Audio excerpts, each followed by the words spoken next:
Hello, everybody, and welcome to episode 80 of the Chase Life podcast. And I've got a very special guest today. We go back a long, long way. Welcome to the show, Katrina Ruth. Thank you so much for having me. I'm always excited to be in a conversation with you. And it's just that most of the time the world doesn't get to hear it. Exactly. So let me just kind of go back a little bit. So, Kat, state yourself as Australia's success queen. I think you are so much more than that. If somebody said to you in the street, "Oh, what do you do?" Like, how do you explain what you do to people with people? Because you do so much. Like you've been one of my long-term mentors and a friend, and still to this day, I cannot put in a sentence what you do. You literally transform lives. If I was going to, be very succinct, but how do you explain what you do? Right. So probably the most on point thing I ever heard anybody say about me, and I wish I would remember who this was. Actually, I think I do know. It's just coming to me. But someone who was a dear client it was her. She was a dear client and friend, and passed away sadly not too long ago. But she said years ago, you're just a state of mind. And I actually put that on my Facebook bio for a few years. I was like, that's it. That's my professional bio. I am a state of mind at Katrina Ruth. And I think that was pretty on point in that what I'm really here to do, and this, I'm just going to excuse myself right now for feeling like I'm being egoical. I'm just going to go with what I'm going to say.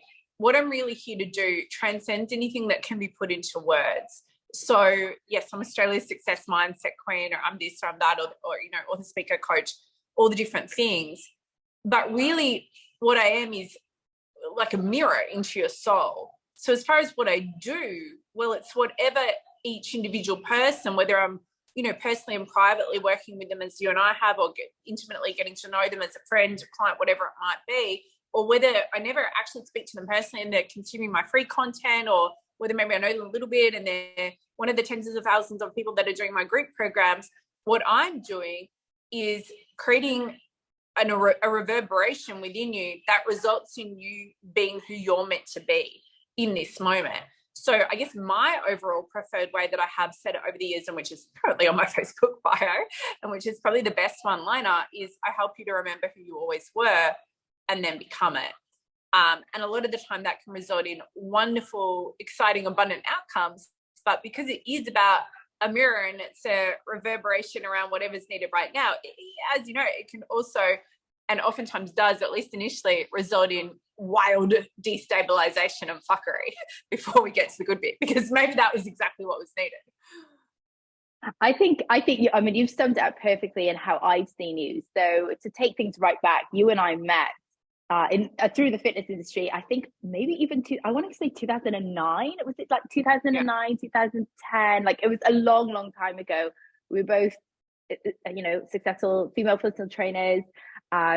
We met doing various different courses. You were already then going on a different trajectory with Woman Incredible. And when you were talking to me about this, I love this idea about being the woman who can have it all. And I was really struggling with stress, overwhelm, perfectionism back then. I'm sure you've had traits of that as well. And I saw what you were doing and I was like, but how is she doing that? Like, how has she got this vision?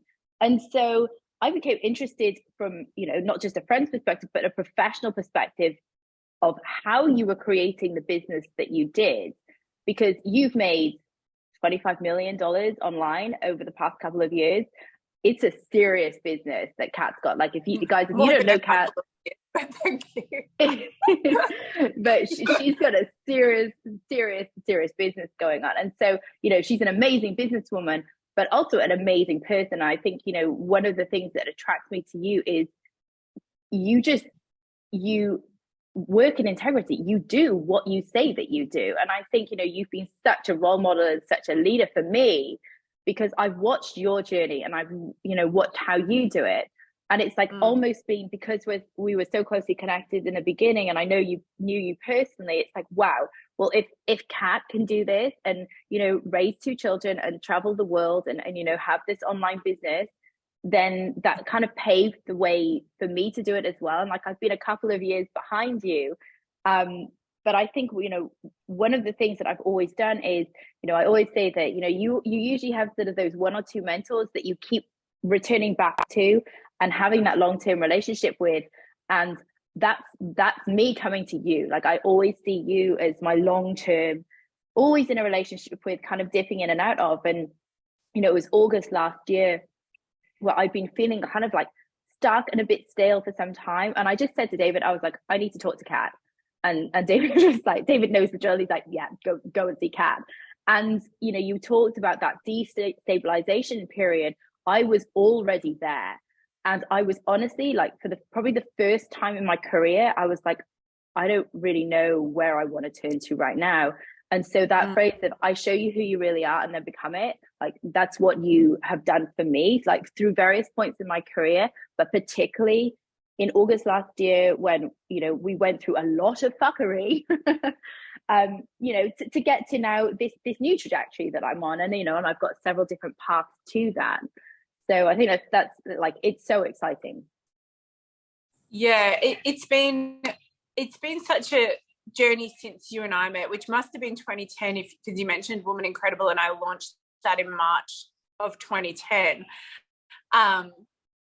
And during that same time, it's been an incredible journey of me getting to know myself, because it's funny, it's really interesting hearing you talk about your perspective on me from back then. And I remember at the time being so unsure of myself and so filled with doubt and self-judgment and self-worth stuff, and a lot of stuff that, you know, I'm not going to say I'm completely done with, because hello, I'm still human, but a lot of stuff that's been a huge part of my, I guess, healing and learning and understanding about myself in the 13 years since then, right? But yet, as you say, I was doing all these different things, and I was taking massive action beyond being a successful personal trainer, which I certainly loved. But even in those years, which were the peak years for us and, you know, the crew that we still kind of like mesh in and out of from those days, like, it was like the golden era of fitness in Australia. It seems that way, right? And we're like the original whatever, you know, well, I would say Charlie's Angels, but there were a lot of guys in that group, whatever we were, right? I'm thinking of, who's that squad of cool directors from, you know, like Spielberg and all them, and they were all just like a posse together. We're like that. The tribe, so, yeah. Right? So we all just kind of fed off each other, and we were all like, we didn't live in the same state, you know, you're in Sydney, I was in Melbourne. And so it wasn't like we were hanging out all the time, but there was this kind of like conglomerate of badass humans who were largely personal trainers in their 20s, but yet who were already connected into a vision beyond fitness. And for me, you know, and still incorporating, including fitness, of course, always, but something that transcended the gym, basically, in terms of what we were here to teach and serve on. And for me, even in those years where a lot of what I was doing or trying to, I guess, put myself out there as or figure out was falling on its face, for me, I was already saying yes to some part of me where I just did fundamentally believe, as you said, that we can have it all. And it's not some arbitrary it all, like for the sake of it, or, you know, more. It's more, no, all of what you see inside of you, like, why couldn't you and why the hell wouldn't you? And so something that I was already doing at that time, despite massive amounts of doubt, fear, uncertainty, who the hell do you think you are, or whatever. And honestly, like, standing in those rooms in the courses that we would go to and feeling like, oh, don't take me down the front to do my skin folds. Like, I never felt good enough in a lot of different scenarios, but yet still I was choosing anyway, you know. And success is not just say yes to the thing that's true for you. It's, oh, you're scared, you're terrified, and you don't know how. Cool, say yes anyway. And so that's what I was doing at that time, long before I really understood or could articulate the things that I would now, or that I teach on, and that I hold my, you know, incredible high level clients to a standard of understanding. I was kind of like figuring it out that way myself. And I think that for women like us, and men as well, or anyone who's that driven high performer, we're really just like, we can't not, right? Like, we might have our days where we want to scream and tear our hair out and just wish that we worked at Lululemon or something for a minute and didn't have to think about all this stuff. But ultimately, we're driven by something that is not even about us. It's like a beat that's just not apparently in the souls and hearts of most people. And we just have to keep answering that. So really what I was doing was answering the call. There was a question that you asked me early on, in our working together this time round. And it was such a simple question. And the question was, who are you? Now, honestly, it's the most difficult question that I have ever had to answer. Like, where does a question like that come from? Let's like kind of dissect that. Who are you? I mean, for me, like, you know, it's funny. I did an interview earlier today where I was hosting, and you and I are going to do our one where you're on my podcast probably next week. And actually, at the end of the podcast, I said to him, you know, like, what's, you know, if you had 60 seconds, what would you say? What's the one thing you want people to hear? And he said, you know, 3 questions. And one of them was, who are you? And the other was, what are you? So I certainly am not the first person that came up with that sort of question. I mean, this person is amazing, slow tapped, magical, all the things human as well. But I feel like these very simple, basic questions are questions that I've probably heard at times from different mentors, friends, peers, clients as well, who just reduce things to simplicity. And for me, these always feel like, when I ask questions like that, it always just feels like the most obvious thing, because my clients are extremely high performing, successful humans. They manage, you know, more before breakfast than most people could consider in a month. And they do it in fucking 6-inch stilettos half the time, at looking and feeling amazing. You know, they just like spin the whole world on its head before most people got out of bed and then go, what next? And that's just a reality. So it's not like they don't have all these goals that are being kicked, and they hold a standard of excellence across a multitude of areas. In fact, bit by bit, every area of their life elevates to that place of alignment, and fuck yes, basically. So for me, the most important question I can ask somebody like you or any of my clients is going to be something that just instantly cuts through all that, you know, because you and anyone who's playing a big game, and me, I'm the same, we're so used to, like, it's not like, I don't mean we think that we're all that, you know, a lot of the time quite the opposite is true when you dig under the hood, but it's more like, oh, my mind is here and here and here, and, you know, I'm going to do this thing, and then I'll have a best-selling book over here, and then I'll do that and that, and like, we know we're going to do it, but there's so much that's spinning there all the time. And really, for us to go to that next level, let's call it, what is actually needed is it for it all to be able to take a back seat, and the more frequently the better, to be honest, even if it's just a little moment in time each day. But certainly when I start working with someone, or I enter into a new season or phase of working with someone, I just want to get to the core of it. Who are you? You know, what's it really about for you? What do you actually want? Because these simple, basic questions that actually, particularly when somebody's asking who you trust, so that it creates, you know, an opening, basically, it strips everything away, and you just kind of feel that sucker punch, like, whoa, hang on, all this stuff, is it even real? Does it matter? Well, yes, a lot of the time, absolutely. But it allows you to, have some perspective. It allows you to connect into truest you. And she is the woman who's going to go and do that next thing, as opposed to a version of you who's so, you know, in her badassery, let's say, that the connection point's just not quite there. So there's a lot of epic action being taken, and it's certainly creating an outcome, but there's this sense that my clients often feel of, am I actually on track though? Like, I'm running at 1,000,000 miles an hour with 25,000 balls in the air, looking and feeling fabulous and having a great time, and I've got a glass of wine in the other hand over here, and it's all sweet. But is it? And it's not usually, like, people who work with me, it's not that their whole life is off track or something at all. It's usually just like a couple of little adjustments, like, whoa, and then a big opening. But sometimes, sure, the whole thing needs to be blown up, or parts of it at least. I feel that for me, that comes through as overwhelm. So I can be in my flow, doing my thing, spinning the 1,000 plates, and just in it. And then all of a sudden, like, I'll have a moment, or I'll just have like some days where I'm like, I can't drop in, I can't connect. And it's like almost like I disconnect from that vision of, first of all, the vision, and then the vision beyond the vision. And then you almost forget who you are in that moment. And it's then that you have to come back to that, well, who are you? So for me, I say, know who you are, what you stand for, and where you're going in life. Now, I'm very clear on who I am, what I stand for, and where I'm going in life. But that's also, who I am is also fluid, right? Because it's all when I answer the question, well, who are you? It's a perception of who you are in that moment. And so I always reconnect to, well, who are you becoming and who do you want to be? And take action from that place. Because one of the things that I've learned from you is, well, the fear is always going to be there and you have to take action anyway. And so what would this person do? So let's talk a little bit about manifesting, because even though I don't really like the word manifesting, the creating, let's call it, you know, the next level, the vision beyond the vision, creating multiples of millions of dollars, looking fucking hot whilst you're doing it, because it can be done, having amazing relationships, and essentially having it all, whilst your catchphrase, but life is now press play.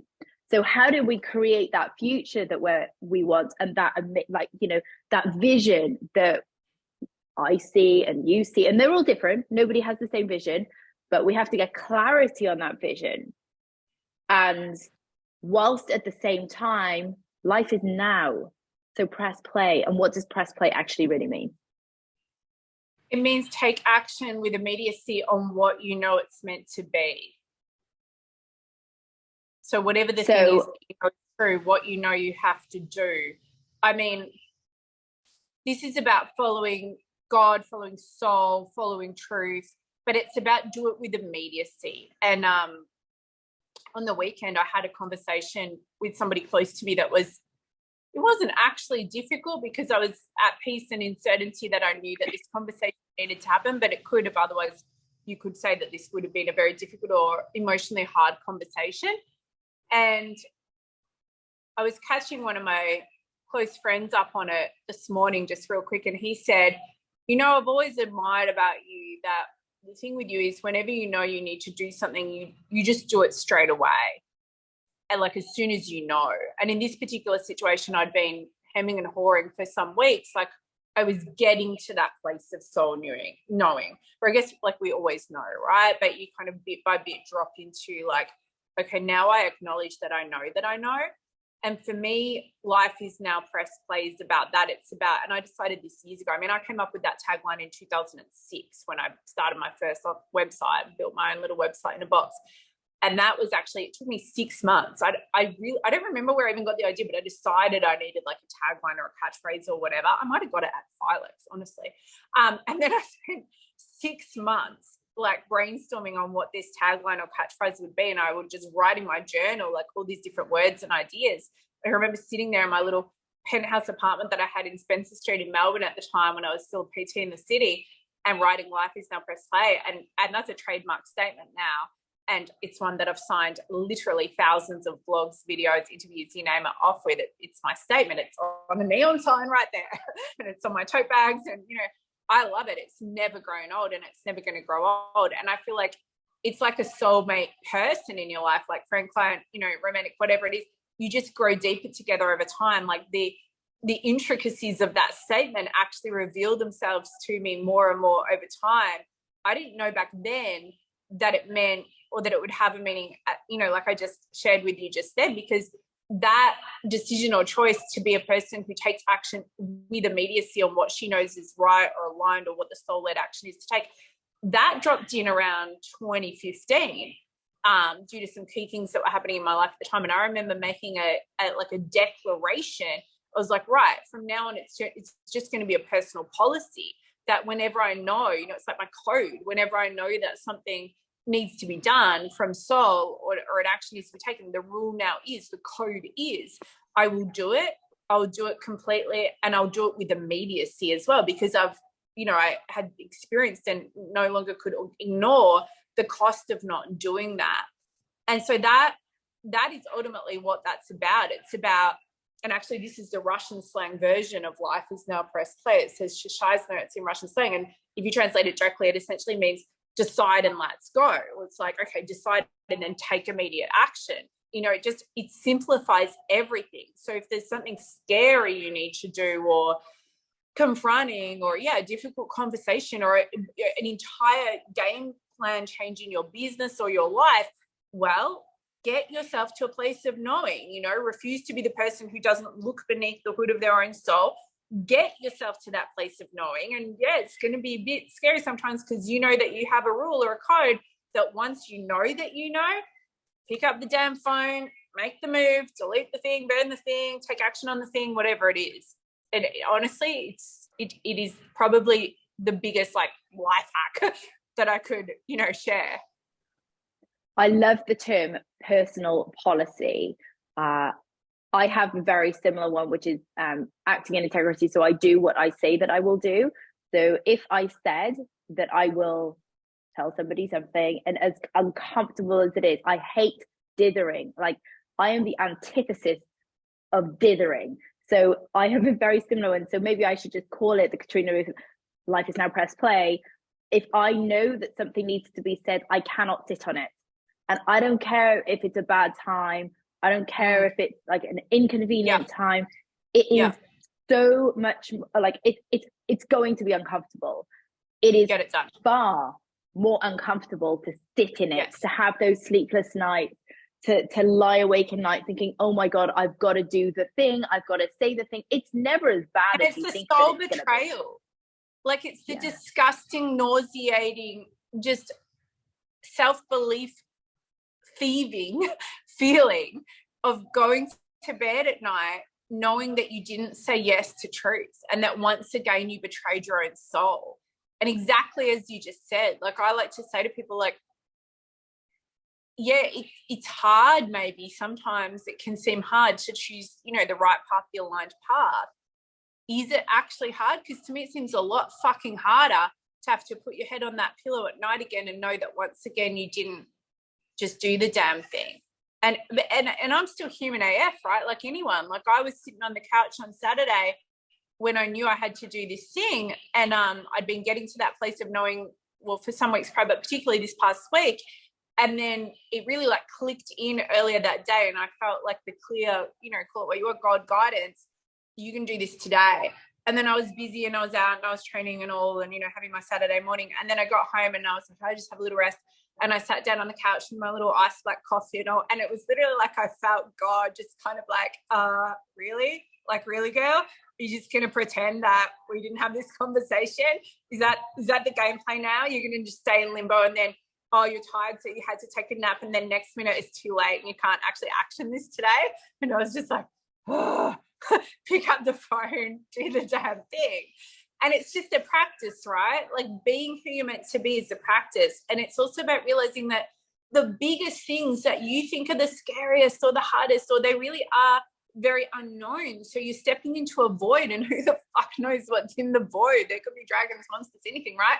It doesn't matter how big or scary or overwhelming the thing is. In the end, if we simplify it all down, it's simply a moment in time in which you either said yes to what your actual yes is, or you didn't. Like, don't fucking overcomplicate it. You're either yesing your true yes, or you're not. Make it black and white, make it simple, do what you need to do. I think one of the next phases that a lot of people get confused in is, so you've got the vision, you know where you're going, and that feels aligned, and then how do you take aligned action, and getting stuck in that how. And it's like, okay, so let's just say, for example, I want to build a business, and I want our business to generate, $60,000 a month. And so therefore I'm going to build these products and I'm going to market it this way. And I need this many sales to make $60,000 a month. And then we're like, actually, rip up that fucking plan, because it doesn't work that way. Fuck the how. And that's another famous Katrina Ruth quote. Fuck the how, because it doesn't matter. And as a former perfectionist, stress addict, workaholic, like, I was so in the how for so many years, and I'm such a why person. Like, why do I do what I do? And I teach people how to be happy through personal leadership, through radical authenticity, and that's what I love doing. I love inspiring women to take massive action, to do the things, and to courageously step into doing the things that inspire them, right? That's why I do what I do, and so many other reasons. But that's the why. And if you stay connected to the why, well, the fucking how doesn't matter. Like, honestly, I don't know how this stuff is going to eventuate over here. I just take action from what I feel is right to do today. And again, where does that action come from?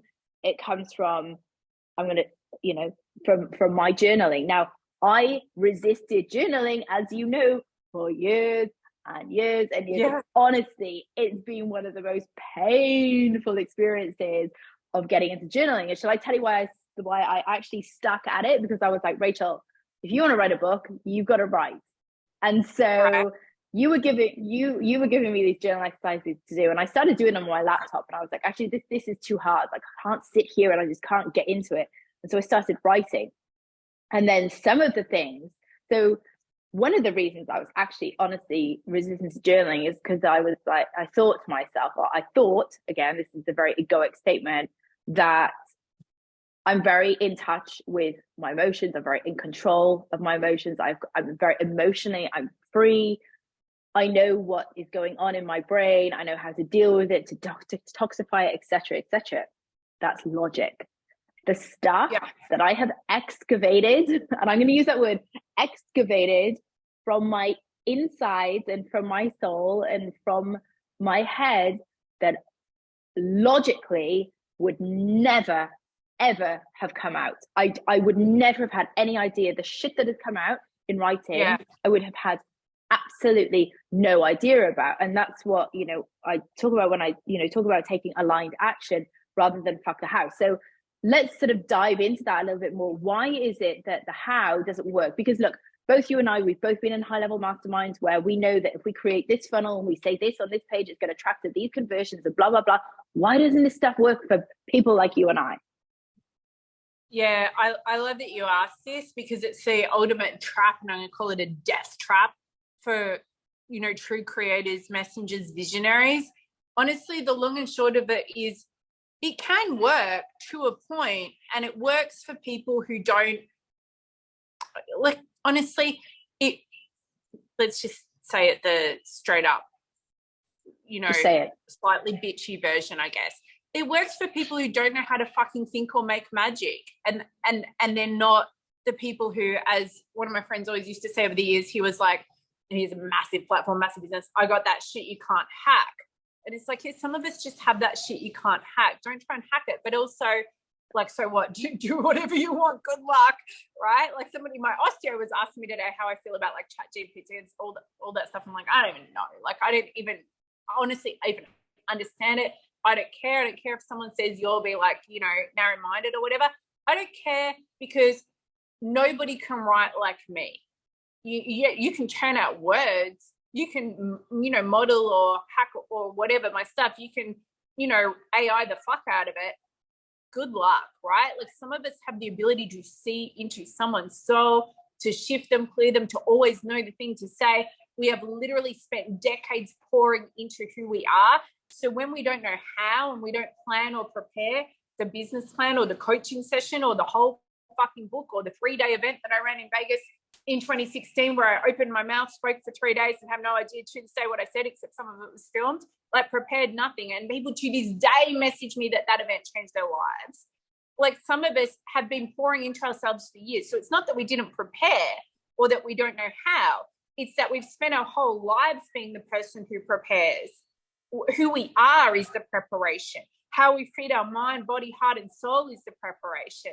And so when we open our mouth, or we go into the situation that we are meant to be in, or to speak a coach, mentor, whatever, mother, wife, all the things, the right thing just comes out. Now, of course, that doesn't mean we don't fuck it up, get it wrong, or look back and go, holy shit, that was an interesting life choice. Why did I do that or say that? But it's about the fact that we are here to transcend an idea of build a pretty little business in a pretty little box with a pretty little website and a pretty little photo shoot, and be pretty fucking boring, because you're not actually coming from soul.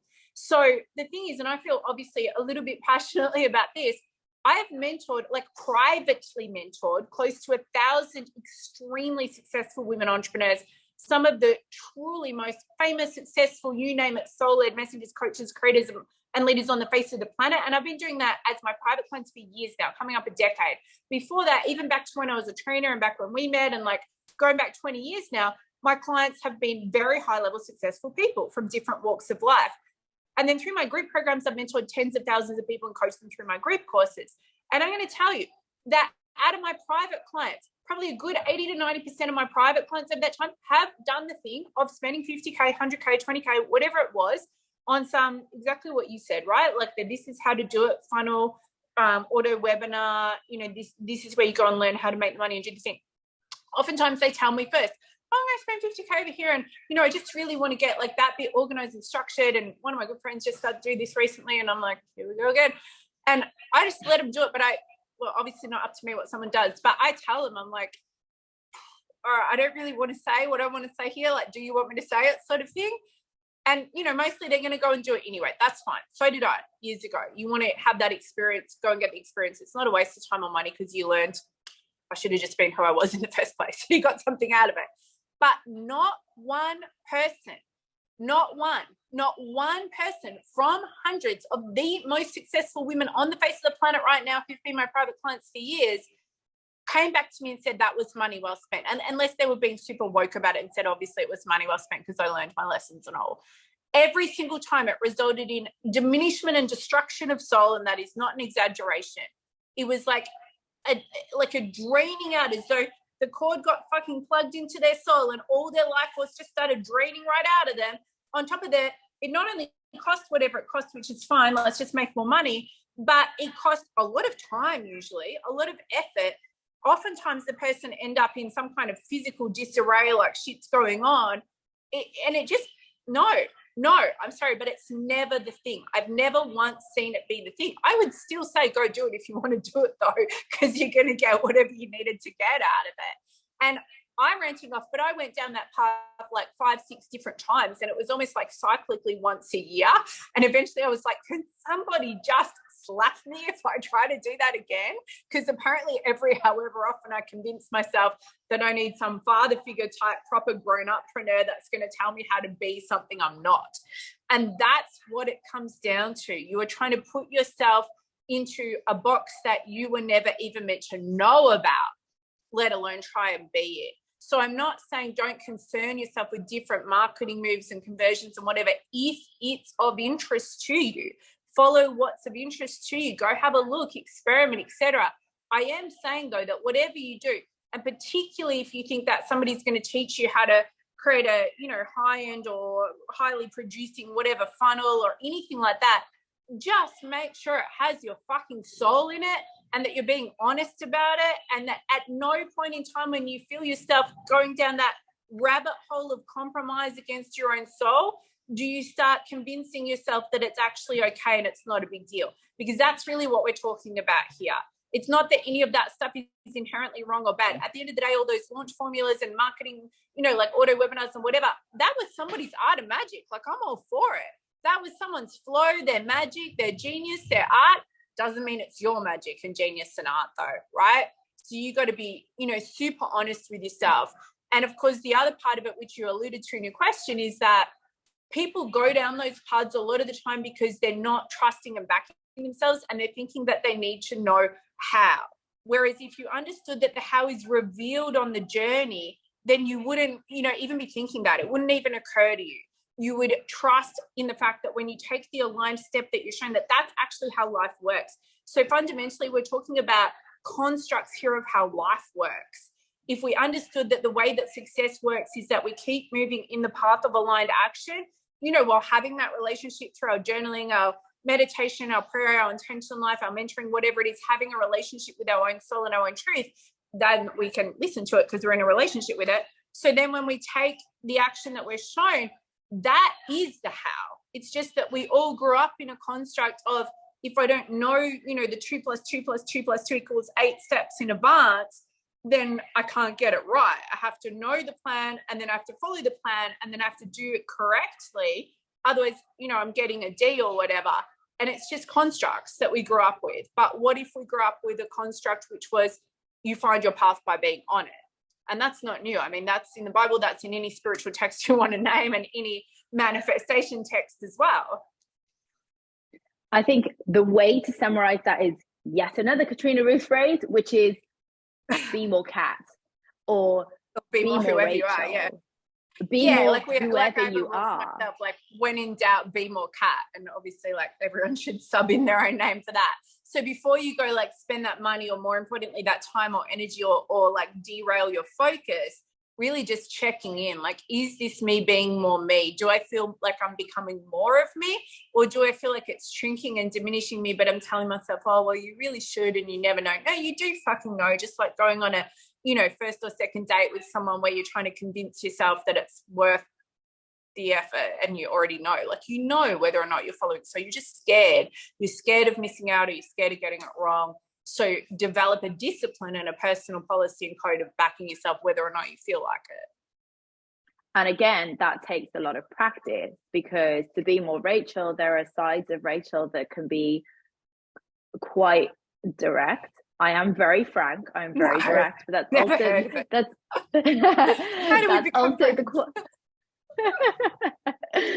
we're like frank and frank meat.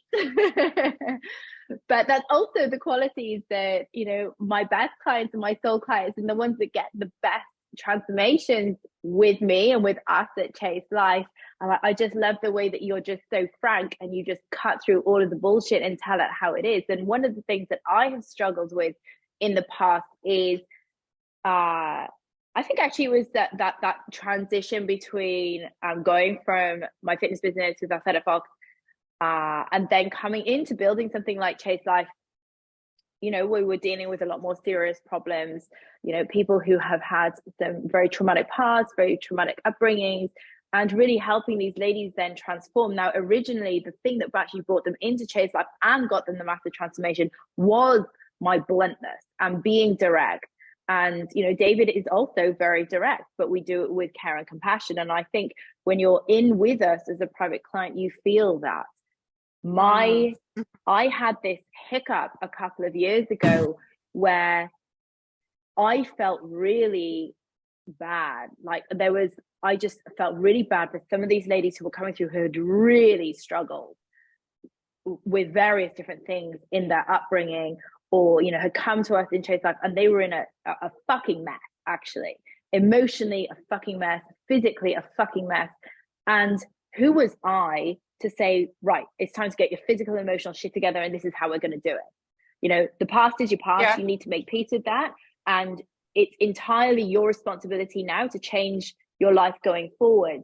And there was a fear from me, nobody else ever said anything like this, but it was a fear that I had, that people would think that I lacked compassion speaking in the manner that I do. So I didn't know it at the time, but like looking back, this is what happened. And as a result, I did soften my messaging. It felt really shit when I did it. I really struggled to create content. I hated it.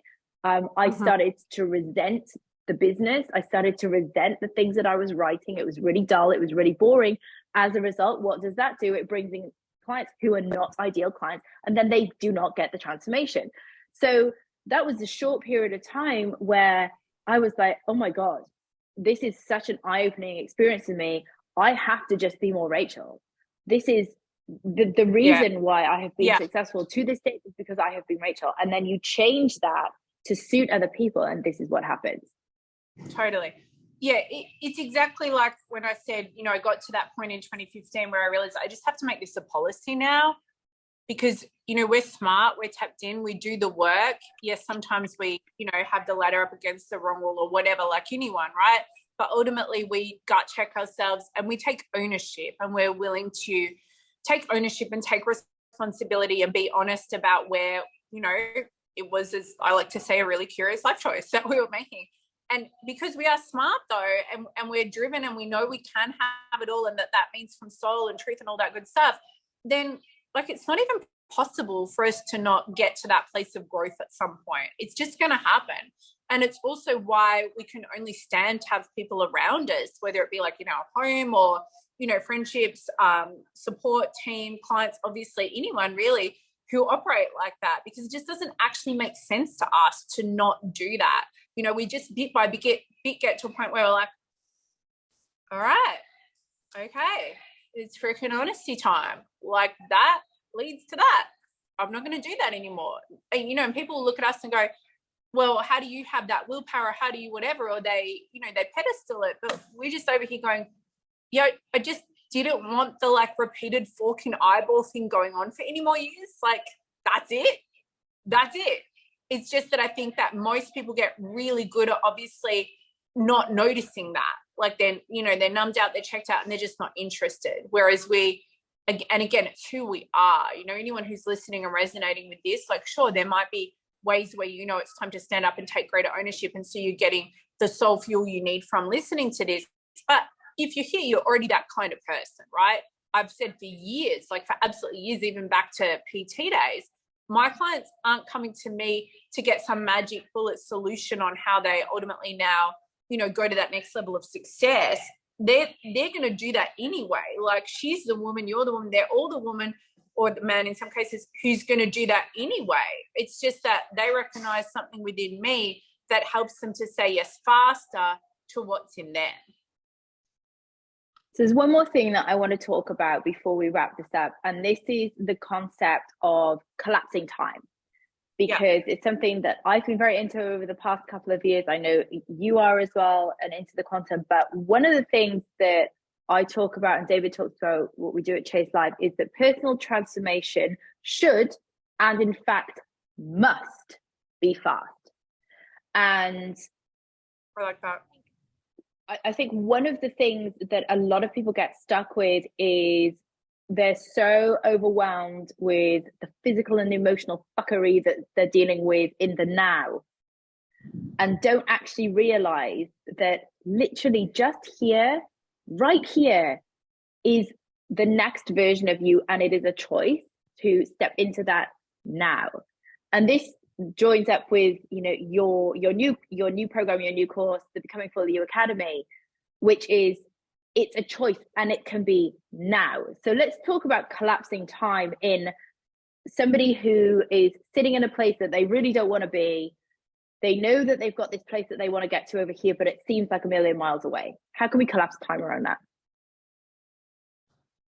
So I love that you guys are teaching that. I don't know if I've heard you say that before, actually. I just love that so much. I think that's so rare, actually. And I think in general, people are trying to like manage people's expectations instead of being audacious and bold enough to go, no, you know what? It should be fucking fast, actually. Like, let's go.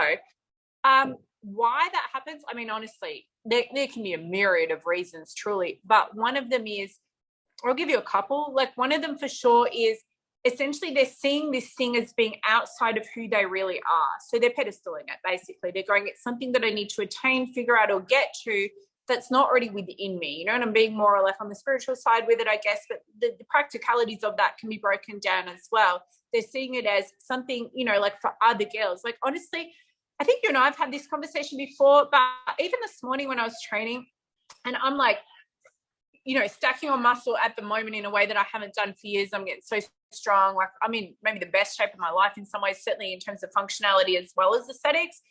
And I was looking at myself in the mirror, and I had caught like this girl sort of looking at me, and she was new to the gym. You can tell when it's someone like having a first trial session or something, they're brand new. And I just suddenly saw myself through someone else's eyes, where I'm like, oh no, I'm one of the really fucking fit girls in the gym, but I still have that part of myself that's, like the 19-year-old whatever, and then the 27-year-old whatever, and then the early 30s just had kids whatever, and the reality is that at all those points of the journey I was in pretty good shape because I was always doing the work.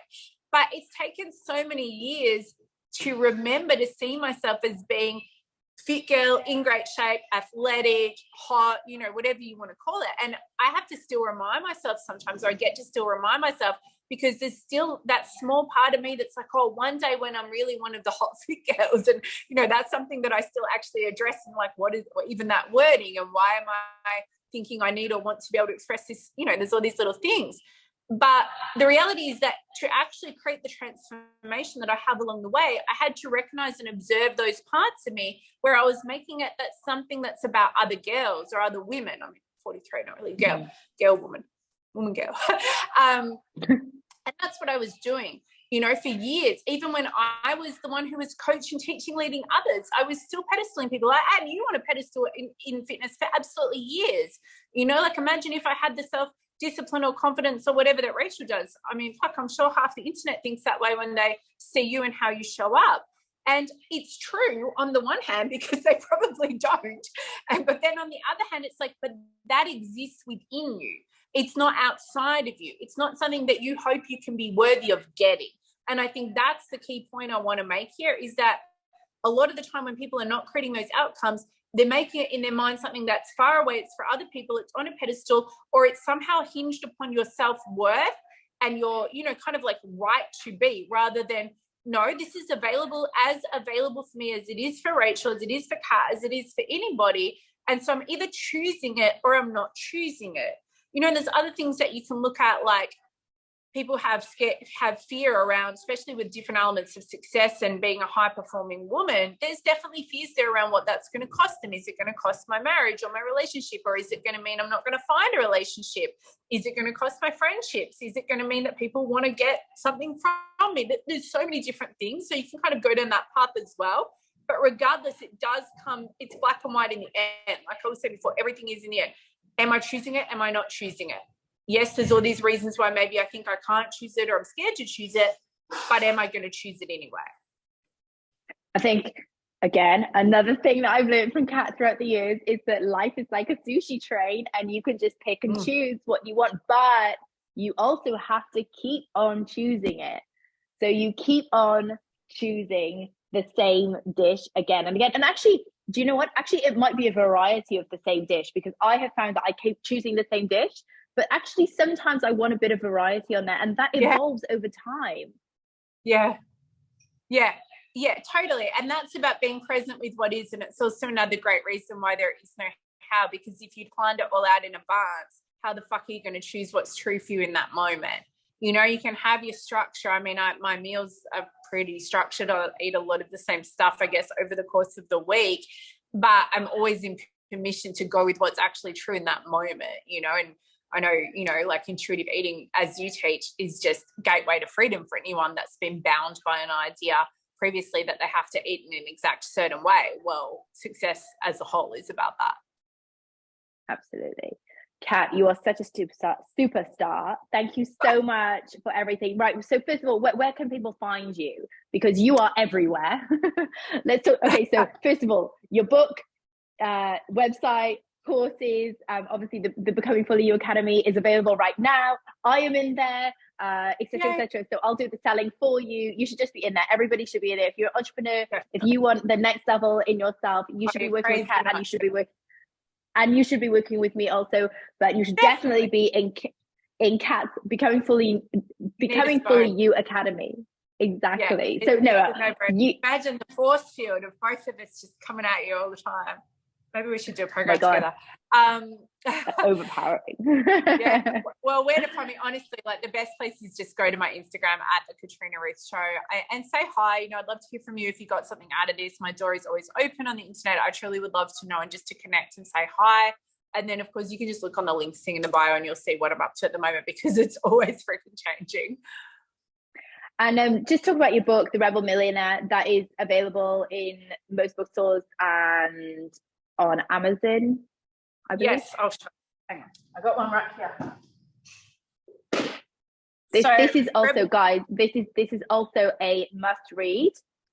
Yeah, I'm just going to sell for you, Kat. You is my latest book. It's my first big book, because I've got 60 books that I've self-published on Amazon. You can find them at booksforkickasswomen.com, or just go to Amazon, Katrina Ruth.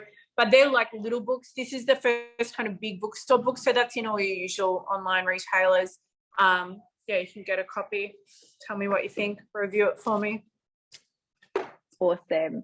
Kat, thank you so much. Ladies, I will put all of Kat's links in the show notes as well. And if you want to reach out to me, you can find me on Instagram at athleticbox.